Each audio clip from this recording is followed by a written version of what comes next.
Voy, mana bu xamirimni qaranglar, qo'shnimga yugurib chiqib ketiyapti. Shunaqa kichkina rabochiy stolda kattakon yupqa qilib xamir yoyib, go'shtli qatlama qilib beraman sizlarga. Xamir masalliqlarini opisaniyada qoldirib, xamirni yoyishni boshlayman. Menga 2 qavatli xamir kerak edi. 2 ga bo'lib yoysam ham bo'ladi, lekin men vaqtdan yutish uchun bitada hammasini yoyib yubordim.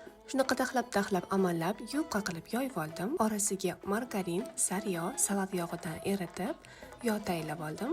Videoda qo'ldan kelgancha ko'rsatishga harakat qilganman. Bitta katta xamirni orasiga yog' surib, ustiga yarmini qo'yib, yana ustiga yog' surib, 2 qavatli yog'li xamirni tayyorlab olganman.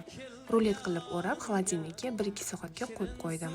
Bu orada piyoz bilan go'sht yupqa qilib to'rab, nachinka tayyorlab oldim. Albatta ziravorlar, tuzlarni solish esimizdan chiqmaydi. Tayyor xamirni shunaqa kesib, qatlama shaklida yoyib oldim. Orasiga go'shtlardan solib, bitta qatlamani, ochilgan qatlamani ustiga nachinkadan solib, ikkinchi qatlama bilan yopib, chetlarini yaxshilab qotirib chiqamiz. 180-200 gradusda 20-30 minutda pishib chiqadi. Ovozlarini eshitsanglar bo'ladi. Shunaqangi mazali, qavat-qavatli, zo'r to'yimli qatlama non tayyor bo'ladi. Men ko'proq qo'yib, orasiga shunaqa strich bilan salafanla qo'yib, morosilkaga ham muzlatib qo'ydim. Bunaqa holatda muzlatib qo'ysanglar, uylarga mehmon kelib qolsa ham, suyoq qatlarni oldiga ham shundoq olib tayyor pishirib yuborasizlar. Sizlarga mazali yegulik har doim tayyor bo'ladi.